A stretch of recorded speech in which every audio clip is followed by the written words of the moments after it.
only imagine to somebody that's not as weird as I am would find all these elephants creepy. They just I'm a big fan of elephants.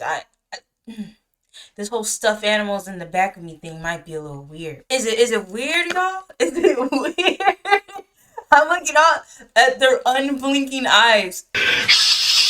Hey, you're off. Hey, y'all. Girl, bye. It is your... Now that I've brought attention to it, bro, I can't unsee it. Has it always been this weird? Hey y'all, it is your favorite baby face thought Money Queen back at you with another video. What's good, Sunflower Game? Alright y'all, we are back with another cartoon conspiracy theory. We are doing regular show. I just recently finished it. I know, I'm late. I just recently finished it like maybe a month or two ago. And it's fresh in my brain. So I want to do a good, do a little video on it. Jesus. You guys voted for it. So here we are. But before we get started on the next cartoon conspiracy theory, the freak do I be doing, bro? Just I need you to like, comment, share, subscribe, and turn that bell so you know when I post it, because I just realized I might have an obsession. This might be a problem. Without further ado, let's go ahead and get started with this video. What in the world? I just be abusing myself or something? I just be abusing myself or something? Man, I didn't even know I was light enough for me to see. Look, that is a bruise. I was wondering why my knee was hurting so bad. That's a bruise. What the heck did I do? I'm a klutz, y'all, so I don't, I was a dancer, but my balance still is trash. But this is gnarly. Y'all take care of your bodies, because I certainly am not taking care of mine. Okay, anyways, here we are at regular show episodes. Our different timelines, regular show cartoon theory. Okay, here we are with the homie. We'll get his name at the end, like we always do. After just over 6 years, 8 seasons, 1 movie, and a whole lot of Benson yelling at everybody, regular show has come to a bittersweet and jolly good end. If you fell off the train at any point, you might want to watch the last season, because it gets kind of weird. So, I finished regular show like a couple months ago, like a month or two ago, and I finally got to the end, and it absolutely made me cry. I actually cried. I am a crybaby, bro. I'm sorry. I'm so sensitive. The ending to me was perfect, but it was the craziest twist that I absolutely did not see coming. I did not see that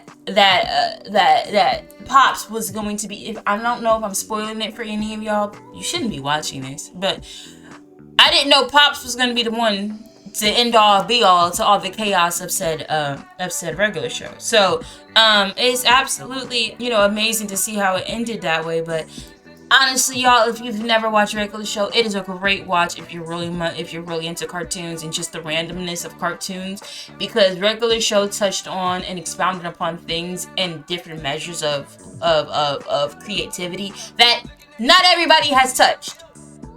So I say, watch it.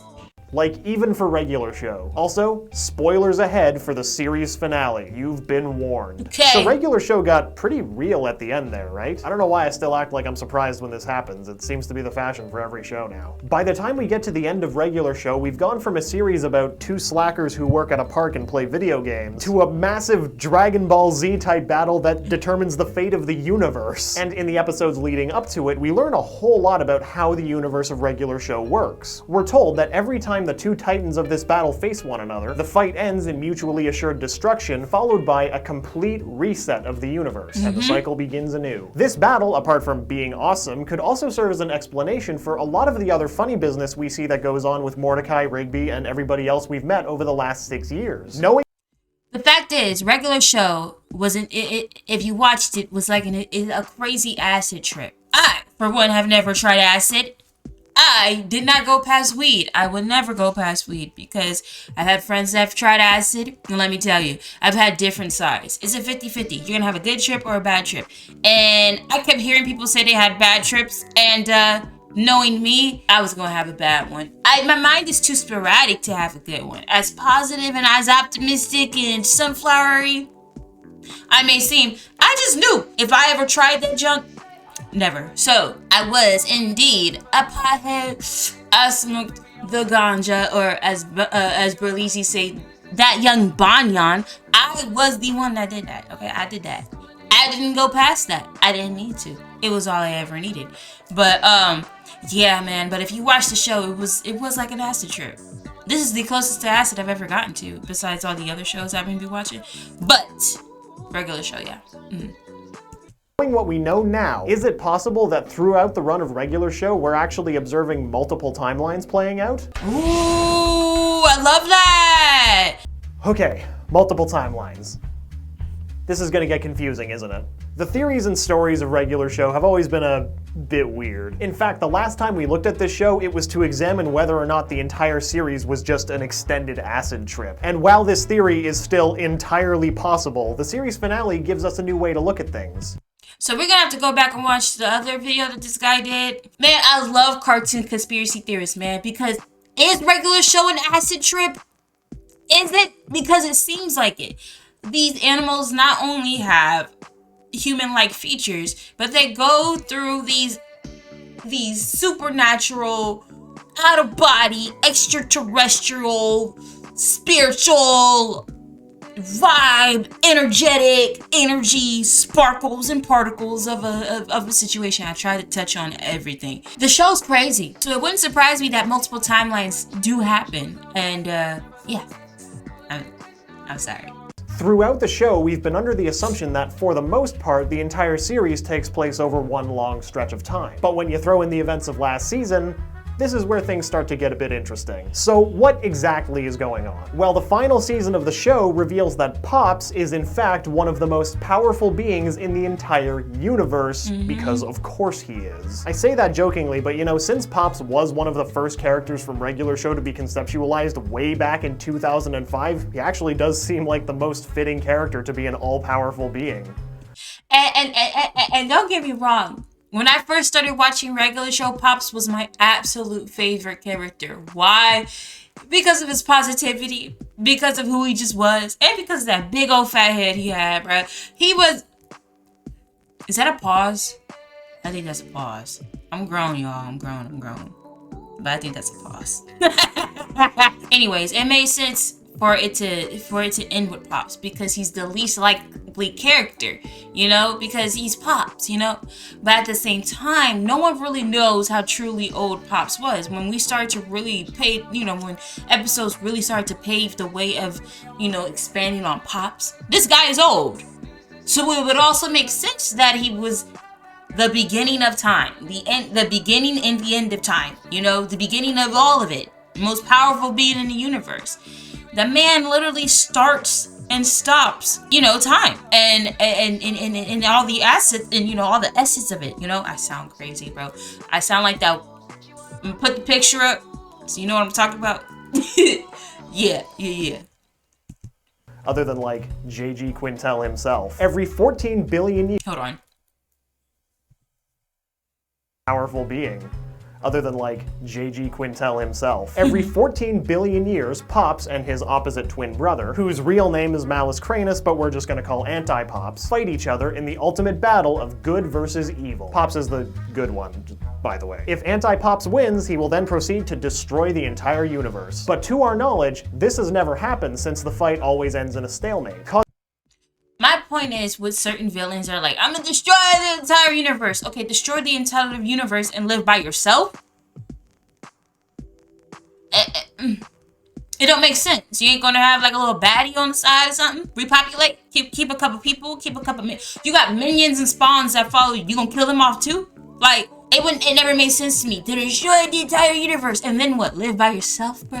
What you gonna do? You gonna live in the void of nothingness, bro? Like, make it make sense. You villains are thinking small when you need to be thinking big. I'm about to put the clip in.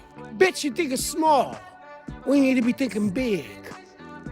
You need to be thinking big, bitch. You need to be thinking big. Causing the universe to simply reboot instead of end. And this cycle fight always ends in a stalemate, causing the universe to simply reboot instead of end. And this cycle will repeat infinitely until the victor emerges. And the series finale is far from the first time this battle occurs. In the Hall of Tapestries on Lollyland, we see that this has happened many times before. If that's the case, that would mean that over these many billions of years and different versions of the universe, there would have been multiple Rigbys, multiple Mordecais, multiple everyone, only separated by time, living in their own version of this universe that constantly reboots itself. Suddenly, it doesn't seem all that crazy to suggest that regular show shuffles timelines around, showing things out of order, jumping between timelines from episode to episode. The season 8 finale just happens to be the final timeline in this sequence. So if regular show jumbles around the timelines and universes it takes place in, that does something interesting to the narrative of the show. It effectively retcons every continuity issue in the show's history. We have no idea how many times Pops and Anti-Pops have battled. We only know that it's happened a lot. So the thing is, now what are you saying, my bearded friend? Are you saying that these flashbacks are not just flashbacks? Are they actual time and place? You know what I mean? Because when you look at the show and you look at the past of, you know, when they were younger or whatever, are we looking at time skips and time is going back and just, you know, out of order? Or are we looking at flashbacks? Because now multiple timelines could make sense, but at the same time, to the naked eye or somebody that's not as crazy as we are, that could just be flashbacks, because shows do that. You know, are we here, Mr. Bearded Man? I don't know his name yet, so that's what I'm calling him, but are we here, you know? The multiple timelines would also explain why the supposed timeline of the show doesn't always make sense. Throughout the series, there's always been a bit of a looser approach to continuity, considering there are multiple episodes that seem to have points of no return, or in some cases, characters dying. Even ignore Okay, I'm right here with you. I'm right here with you. Because on multiple occasions, my bros, my dudes, dude, they die, okay? Rigby died at some point. Rigby has died on multiple occasions. And not only that, Skips is a one that's also like a crazy non-factor. The guy is immortal, but at the same time, stuff has happened to Skips that would question his immortality. You know what I mean? This show's crazy, bro. I love this stuff, bro. Ignoring that, look at how much property damage is caused in the show. With the amount of times the house has been severely damaged or destroyed, multiple timelines actually starts to sound more plausible than Benson or Pops or Mr. Maillard having some sort of secret task force to rebuild the house every time it falls apart. Because of this, a common thought was to just not worry too much about the timeline. It's really not that important. But now we know that it's all purposeful. Also, as a bonus, this theory can provide some solace to those who are upset with some parts of the series finale. Like, I don't know, who Mordecai ended up with. And if that's the case, I have good news. There's probably a timeline out there somewhere where your ship is still sailing. I did learn recently that there is a comic book, Mordecai, regular show 25 years later. But the thing about it is that people are not sure if it's canon because it's not made by the original creators of the show.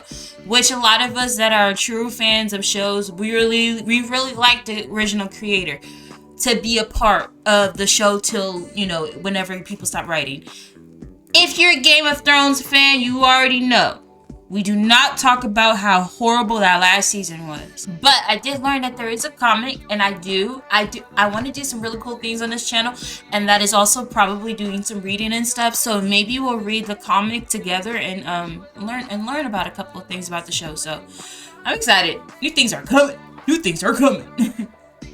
Just as long as you're also aware that if Mordecai ended up with Margaret or CJ, the universe probably imploded and reset itself. I would agree. Sorry, buddy. So, okay. So basically he's saying, okay, for y'all that don't get it, the man is such an unlucky lover boy, bro. Trash lover boy. And just to make it clear, there's only one team we're on, y'all, and that's Team Mordecai and CJ. I love Margaret, she was cool, but she became annoying, and CJ was just strictly misunderstood. She's a sensitive woman, very in touch with her emotions, and things have just, you know, was hard, and I am too an emotional woman. And sometimes when emotions get the best of us, our words don't make sense, nothing we do makes sense, and then it causes erratic behavior. We know. But however, I am a fan of Mordecai and CJ, and I feel like their relationship could have been very beautiful if it wasn't so many outside sources coming in. But it's regular show. Anything was gonna happen. But let's just break it down to the science of basic relationship. Do not let a lot of people dictate your life, okay? In your relationship. It's you and that person. If you're meant to be, it will be. But at the same time, if y'all toxic, leave each other the heck alone. But if it's meant to be and if it's a beautiful thing, try your best not to have so many people yapping in your ear. I am It's Money, your love doctor, who is also singing as a Pringle, but not for long. Not for long. My time will come, okay? And that's on ready, and that's on wedding ring. Whoa. Sorry, buddy. So this theory seems pretty open and shut. Multiple battles between Pops and anti-Pops, multiple universes rebooting themselves, multiple versions of each character, multiple timelines that we've been enjoying over the years. So is there anything else we can expand on? Let's start by talking about balance, which is mentioned a couple of times in the show and plays a pretty important role in the last season. In the Hall of Tapestries, it's explained that Anti-Pops' existence was the universe's way of balancing out Pops, who is said to be the ultimate creation. Obviously, Pops and Anti-Pops are interconnected beings, and when put together, they're much larger than the sum of their parts. You know what, y'all? The thing is, and I'm gonna get a little bit biblical on y'all. The Most High is good. He's pure. For those of y'all that believe in the Bible. But at the same time, people wonder, why did the Most High, or God, why did he make evil so goodness and righteousness can prevail? You know, the Most High is the creator of all. In this case, that's Pops. But this is fictional. We're talking biblical right now, real quick. Evil things or bad things are in the world, yes. But at the same time, we have choices to do good and to do bad. There is good and there is bad ways of doing things. And the fact is, if you do a good thing, it outweighs significantly against the bad. And that is why sometimes evil things are in our lives. So that good can grow and that good can flourish. You know? You have a shadow behind you, but at the same time, people are seeing you. You outshine your shadow. You know what I mean? If you pay attention, people can see the shadow. It's there. But they see you too. Your human being, your body. Light and dark. If you ever paid attention to a pitch black room, doesn't that little light always get your attention? And at some point outweighs the darkness? Balance. You know what I mean? That's why evil is here. And I could be wrong. That's just my 2 cents. In fact, whenever they're together, they literally determine the fate of the entire universe, usually ending in a stalemate, highlighting that it's very likely that one cannot exist without the other. While a stalemate can be reached through violence, it only leads to the whole thing happening again. The only way to break this scenario was for Pops to break our hearts and fly Anti-Pops into a supernova. Only this time, the universe remained. Its balance wasn't thrown out of whack because the forces of both good and evil were destroyed. Once again, one cannot exist without the other. But this idea of balance with Pops and Anti-Pops sets a precedent for the rest of the regular show universe. If Anti-Pops was a necessary evil to balance out the good in Pops, shouldn't the rest of the universe also follow this logic? If the fight happens inevitably every 14 billion years, exactly how different can each version of the fight end up being? I mean, this is true though. The fact is there is a balance, but at the same time, how does it equate to, regular show and all the timelines though? Because they seem significantly off balance. But at the end of the day though, each episode something always ends up back in in order. Every episode starts off, for the most part, basic park. Then these supernatural crazy things happen, but at the same time, the next episode, basic balanced park. A basic balanced park, setting. So I don't know, man. It's interesting. It's interesting.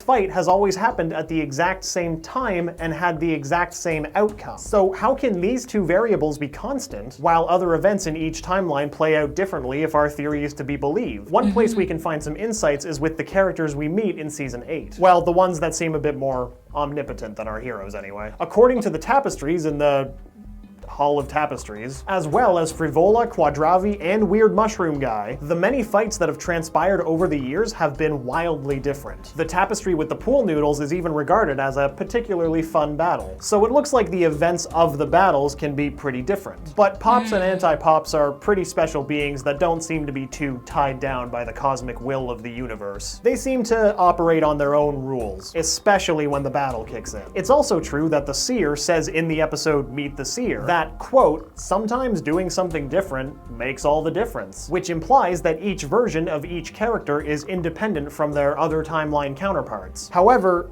the Seer was talking to Pops when she said this. Pops, who we already know is capable of acting independently from his other universe counterparts. When it comes to our non-omnipotent friends, however, we still can't be too sure, especially not after a certain exchange that takes place in the Hall of Tapestries. When Eileen and Muscleman find the tapestries depicting our main heroes, they're told by Weird Mushroom Guy everything that's happened now has happened before. Mordecai then asks, everything? And then we're shown a tapestry of Mordecai asking that exact same question. It's a funny visual gag, but there's still something weird about this sequence. This moment heavily suggests that non-omnipotent regular folk can't actually affect their own timeline. So it makes sense. So it makes sense why, at the same time, even though Pops and Anti-Pops are balanced, it doesn't necessarily mean that that trickles down to regular show, which are the regular people. Okay, the characters on their own seem like immortal and powerful, but at the same time, when you think about it and you're looking at the tapestries of these constant battles between Pops and Anti-Pops that restart the universe over and over and over again, the only thing that kind of remains constant is them two. Everybody else had the same outcome and still end up being different. So there is not necessarily a balance, it's only a selective balance, if that makes sense. You know, this sounds crazy. I hope y'all are following. Y'all chose this one, okay? Y'all chose this one. It's crazy.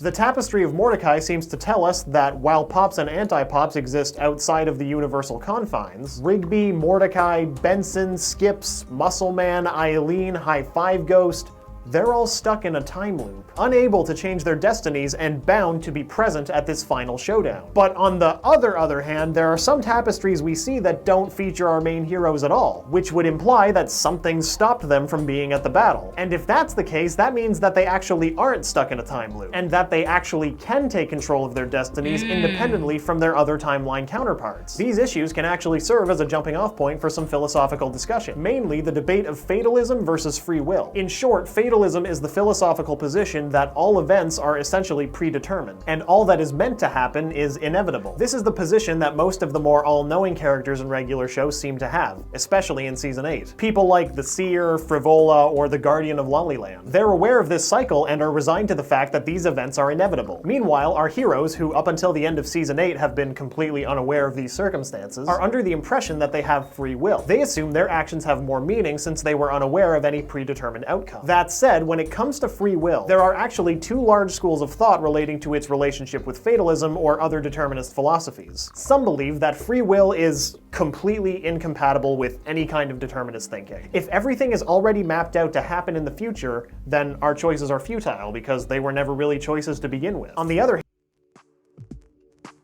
hand, Jeez, what did this turn into, you guys? Okay. Because I could say a whole bunch. This is only 12 minutes, bro. Oh my God. I love this stuff.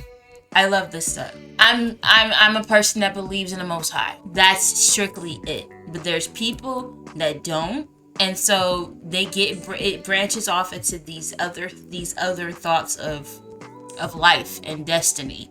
And so it's crazy, you know? Free will. Is there free will? Like, yada, yada, yada. Some would judge the fact or come up with the thought of, if you believe in the Bible, that doesn't necessarily give you free will. But if you're a true believer in the Bible, you know that you have free will in the Most High. Because when you think about it, you're bound to sin. You're bound to it, which means you're a prisoner. You don't have free will in sin, but you have free will in the Most High. It's just that you have to do certain things to live right. And there's nothing wrong with that. We do have free will, but at the same time, there is a way to live life. Just like there's laws of the United States and any other country in the world, There's laws in order to live according to the Most High. But at the same time, you're still free. To heck, honestly, when you think about it, man, in the United States, there is free will, but at the same time, we still bounded up in here. Over here in the US of A. The thing is, being human is quite complex, but it's quite simple at the same time. We just have gotten, sometimes we just get way too big for our britches. And we just need to live.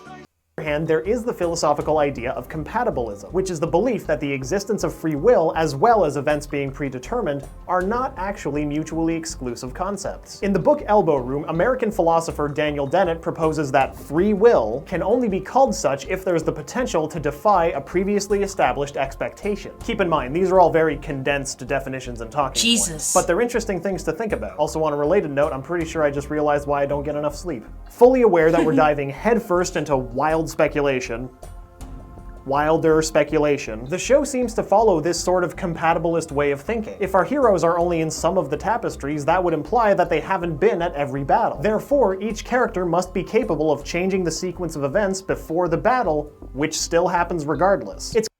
So, this section is called balance. What I'm understanding is that there is no balance in regular show. The only consistent balance is pops and anti-pops. But even then, their battles at the same time are still different and not the same. The only balanced part of it is how it ends. It just restarts. The only balancing thing about this entire situation is pops being good, anti-pops being bad, and them always equally destroying each other and restarting time. That's it. Because they end up being consistently who they are as people. But the thing is, the seer in the show was like, sometimes you gotta do something different. Pops caught on. And he was like, instead of, having a draw where we just start all over again, how about I just cease to exist along with my brother? How about we just take each other out the equation? And now that, in a sense, and gave everybody a balanced life again. Because at the end of the episode, everybody just goes on and lives normal lives. No more supernatural thing. And that is when the rest of the characters get balance. If that makes sense. Look at me. I'm up here. Me and my bearded friend, we're right here. I sound crazy. I'm gonna put that picture again. I sound like this picture. Events before the battle, which still happens regardless. It's kind of like if your favorite band was going to play in your hometown. Your decisions may affect whether or not you go to the concert, but the show's gonna happen no matter what. It's incredibly likely that the tapestry of Mordecai saying everything was created at one of the battles he just happened to be present at, and that Mordecai was just as incredulous about the sequence of events playing out as our own present-day Mordecai. But if we're going on this compatibilist assumption that each character is capable of controlling their own choices, despite the final battle between pops and anti-pops always happening at the same time, where are we on the balance of the universe? We've already seen that the universe operates on this concept, so how does it compensate for all the vastly different timelines that our theory would suggest? Well, that answer's pretty simple, actually. The universe corrects all of its discrepancies with the fight itself. Any significant imbalance is resolved in this moment every time. The universe rebooting itself is the ultimate hard reset. Every fight before our final timeline ends in mutually assured destruction, restoring balance and starting fresh, hoping to get it right this time. You could even extrapolate and say that the end of the fight in the final timeline at the end of season 8 is symbolic of the universe achieving perfect balance. I just said that, bro! I just said that. Yes, he just said it more intellectually, But yes, this final battle where they both mutually took each other, well, Pops decided to take each other out the equation was the perfect balance for regular show itself. There was no more, 25 years later, there was no more supernatural randomness. They had normal lives, which thus gave them their balance. But because of all the different timelines and all the constant, fighting, between pops and anti-pops, it was just like, maybe this time the balance will happen. Maybe this time the balance will happen if we mutually keep dying every time. No. This was different. This was different. When pops and anti-pops fought, before their final one, it was a draw, which in a sense just knocked each other out. But this fight, Pops, you know, tried a different approach. It wasn't let me go at you as hard as you're going at me, but let me love you. And that's kind of how the fight ends, by the way. Let me love you and let my love overtake you. Anti-Pops did receive that love. Pops took him and his brother out the equation for good. It wasn't a knockout. He just sacrificed himself and took his brother out too. And that gave everybody the balance, the perfect life to live. I love it. This is crazy. It's kind of getting me emotional all over again because I love this show. Ending without the reset because there was no need for it. So where does this leave us with our initial theory that regular show takes place across multiple timelines? Well, the possibility is definitely there. In fact, despite some of the fatalist philosophy of the 8th season, there are enough hints and breadcrumbs dropped that suggest our heroes actually have free will after all, allowing for vastly different events before the final confrontation of the show. And really, there's no better explanation for all the loose continuity of the earlier seasons. This theory, like a lot of the other far-reaching theories that try to retcon everything, almost feels like cheating though. But sometimes these theories can be great, and whether they are or not usually hinges on one question. Does the theory add any value to the original source? Can we denote any more meaning with the theory in place? In other words, does the theory add any depth? Before season 8, the idea that regular show takes place across multiple timelines may have just seemed silly. But since the last season, and especially the finale, the idea of multiple timelines not only serves the functional purpose of explaining away continuity issues, it's also supported by the show and, in my opinion, adds depth where there wouldn't have been any without the theory in place. So with that in mind, I'm going to rate the conspiracy of regular show taking place across multiple timelines 4.5 VHS tapes out of 5. But what do you think? Do you think regular show takes place across multiple timelines? What's your favorite episode of the entire series? And what did you think of the finale? Or just regular show in general, really? I still find it hard to believe it's actually gone. All right. Me and my gosh darn bruise knee. That looks gnarly. I loved that one. I love this stuff. I get into this stuff just like the people that are recording it, and I absolutely, oh my god, I love these things. The thing about cartoon conspiracies and the thing about animation in general is that there's no real thing that can just contain it. That's why it's so great. You know, that's why we love cartoons. They touch upon things that our mind think about, but it's just put into animation. And not only that, it can go far beyond our thoughts, and that is why we love it. Not only does these shows themselves provide of a what if and a crazy idea of life, but then we, as you know, fans of these shows, or even the shows, the creators of the shows themselves, provide these theories of conspiracy and it puts the show on a crazy spectrum. You know, I'm such a fan. I hope you guys enjoyed it as much as I did. I want to thank channel Fredinator. I hope I'm saying that right. Saying that right. Thank you, sir. I think he went to school for this because, you know, he was talking some logic, you know, and you know, it was kind of hard for me to keep up, but I was still there. Ah, man, I love being a nerd, bro. This junk is lit. Thank you for watching, man. Thank you guys for being here. But before we part ways, I need you to like, comment, share, subscribe, and turn that bell so you know what I post, because I had such a good time, y'all. I had a good time. I put on a little makeup, or I'm rocking a little short hairstyle, you know, and feeling good, feeling great. Once again, thank you so much for watching, and Yahweh willing, I will see you all in the next video. Shalom, I love ya.